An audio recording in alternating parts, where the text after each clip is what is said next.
कुछ कहानियां ना समय को भी मात दे देती हैं। आज एक ऐसी ही कहानी की बात करेंगे।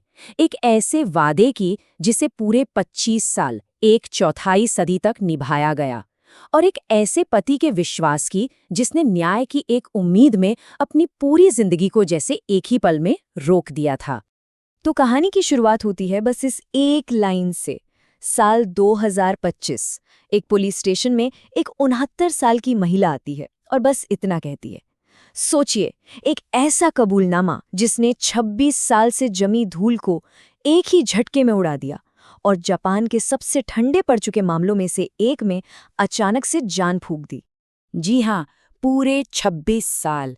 मतलब एक जुर्म और उसके कबूलनामे के बीच 26 साल का फासला। इतना समय कि एक बच्चा बड़ा होकर अपनी पूरी जिंदगी शुरू कर दे। पर सवाल यह है कि आखिर क्यों और कैसे? कोई इतने लंबे समय तक इतने बड़े राज को अपने सीने में दफन कैसे रख सकता है? इस क्यों का जवाब ढूंढने के लिए ना हमें थोड़ा वक्त में पीछे जाना होगा। चलिए चलते हैं 13 नवंबर 1999 की उस शाम में, जब 28 साल की नामिको तकाबा की जिंदगी खत्म कर दी गई और इस लंबी और दर्दनाक कहानी की बस शुरुआत हुई। तो 13 नवंबर 1999 को नामिको तकाबा की लाश उन्हीं के घर में मिलती है। पुलिस जब पहुंचती है तो उन्हें कुछ सुराग हाथ लगते हैं, जैसे एक महिला के जूते के निशान और बी टाइप का खून, जो नामिको का तो बिल्कुल नहीं था। लेकिन इन सुरागों से कोई चेहरा नहीं मिल पा रहा था। 1 लाख से ज्यादा पुलिस वाले इस केस पर लगे, लेकिन सालों तक कुछ हाथ नहीं लगा। मामला ठंडा पड़ता गया। देखिए, जापान में ना ऐसे केस बंद नहीं किए जाते, उन्हें बस ठंडे बस्ते में डाल दिया जाता है, इस उम्मीद पर कि शायद कभी कोई नया सुराग मिल जाए। और फिर 26 साल बाद वो दिन आ ही गया। अब जरा इस क्राइम सीन की उलझन को समझिए। मर्डर बहुत बेरहमी से किया गया था, पर घर से कोई भी चीज चोरी नहीं हुई। मतलब ये लूटपाट तो नहीं थी। और सबसे ज्यादा चौंकाने वाली बात, नामिको का 2 साल का बेटा उसी घर में मौजूद था और उसे एक खरोच तक नहीं आई थी। ये बहुत ही अजीब था, है ना? इससे एक बात तो साफ थी, कातिल का निशाना सिर्फ और सिर्फ नामिको थी। ये किसी अजनबी का काम नहीं हो सकता। ये किसी गहरी पर्सनल दुश्मनी का नतीजा था। पर वो दुश्मन था कौन? पुलिस के पास कोई जवाब नहीं था। और जब पुलिस की सारी कोशिशें एक तरह से नाकाम हो चुकी थीं, तब नामिको के पति सातोरू तकाबा ने एक ऐसा फैसला लिया जिसके बारे में कोई सोच भी नहीं सकता था। एक ऐसा फैसला जिसने इस पूरी कहानी का रुख ही मोड़ दिया। एक बार इस फैसले के बारे में सोचकर देखिए। जिस घर में किसी की पत्नी का मर्डर हुआ हो, उस घर को तो कोई हमेशा के लिए बंद कर देना चाहेगा, है ना? ये आसान भी होता।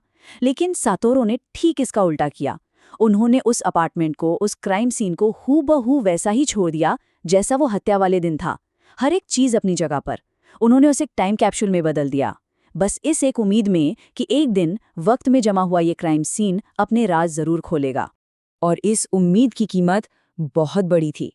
पूरे 26 सालों तक सातोरू उस खाली अपार्टमेंट का किराया भरते रहे। कुल मिलाकर 22 मिलियन येन। अगर आज के हिसाब से देखें तो 1.25 करोड़ रुपए से भी ज्यादा। सोचिए, इस रकम से तो एक नया घर खरीदा जा सकता था, एक नई जिंदगी शुरू की जा सकती थी। लेकिन नहीं, सातोरू के लिए न्याय से बढ़कर कुछ भी नहीं था। तो ये सिर्फ पैसों की बात नहीं थी, है ना? ये एक पति का अपनी पत्नी के लिए प्यार था और न्याय के लिए एक जिद थी।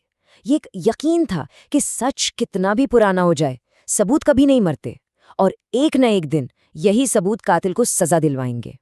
अब ऐसा भी नहीं है कि पुलिस ने कोशिश नहीं की थी। देखिए, करीब 5,000 लोगों से पूछताछ की गई। 1 लाख पुलिस अधिकारी इस केस की जांच में लगे थे, लेकिन नतीजा 0, कुछ नहीं मिला। पता है क्यों? क्योंकि उस जमाने में, 90s के दशक में, टेक्नोलॉजी बहुत लिमिटेड थी। जो सुराग मिला भी था, जैसे ब्लड टाइप बी, वो तो लाखों लोगों का हो सकता था।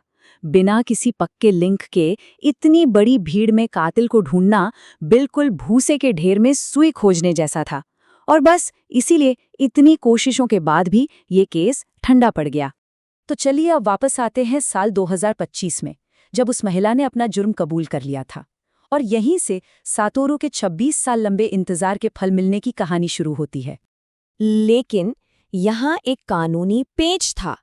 जापान के कानून के हिसाब से ना, सिर्फ किसी के कबूल कर लेने से ही उसे सजा नहीं दी जा सकती। कोर्ट को चाहिए ठोस सबूत।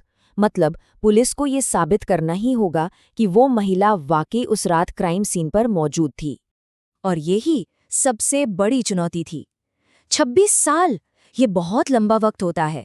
इतने सालों में तो किसी भी केस के सबूत या तो खत्म हो जाते हैं या इतने खराब हो जाते हैं कि किसी काम के नहीं रहते। तो अब सवाल ये था कि पुलिस उस महिला के कबूलनामे को सबूत से जोड़ेगी कैसे? और इस सवाल का जवाब था सातोरू का वो अपार्टमेंट। पुलिस को अचानक याद आया कि अरे, क्राइम सीन तो आज भी एक टाइम कैप्सूल की तरह जस का तस रखा है। फोरेंसिक टीम 26 साल बाद उस दरवाजे को खोलकर अंदर गई। वहां जो खून के पुराने धब्बे मिले थे उनसे सैंपल लिए गए और फिर साइंस ने अपना जादू दिखाया। आज की मॉडर्न डीएनए टेक्नोलॉजी ने उन पुराने सैंपल से जो प्रोफाइल निकाला वो उस महिला के डीएनए से 100% मैच कर गया। केस सॉल्व हो चुका था।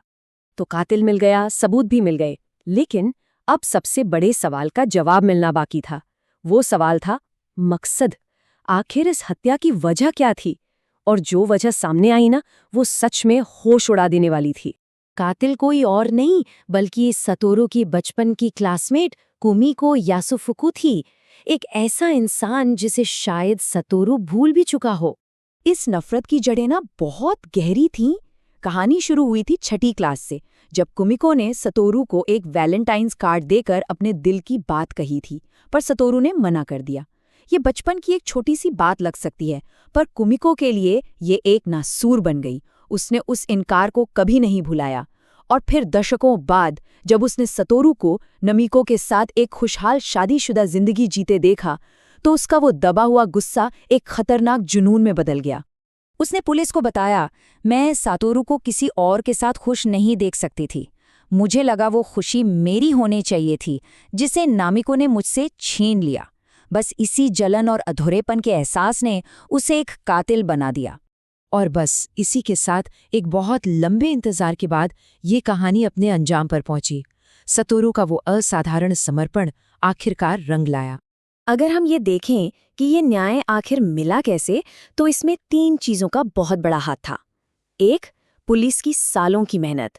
दूसरा, कातिल का अपना अपराध बोध, जिसने उसे 26 साल बाद सच बोलने पर मजबूर किया।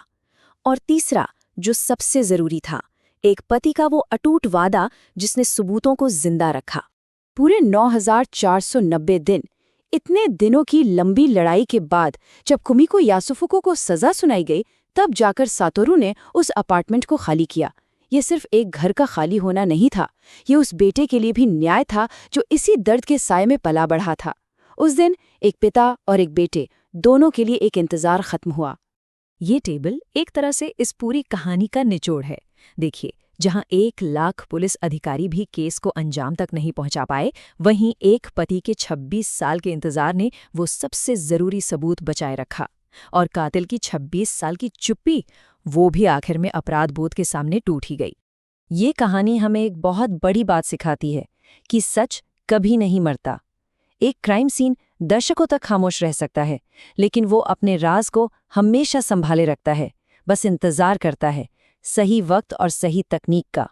तो आखिर में ये कहानी हमें कुछ सवालों के साथ छोड़ जाती है कि प्यार और समर्पण की असली हद क्या हो सकती है, और न्याय पाने के लिए एक इंसान को आखिर क्या कीमत चुकानी पड़ती है। इस कहानी में इन दोनों ही सवालों के जवाब बहुत असाधारण हैं।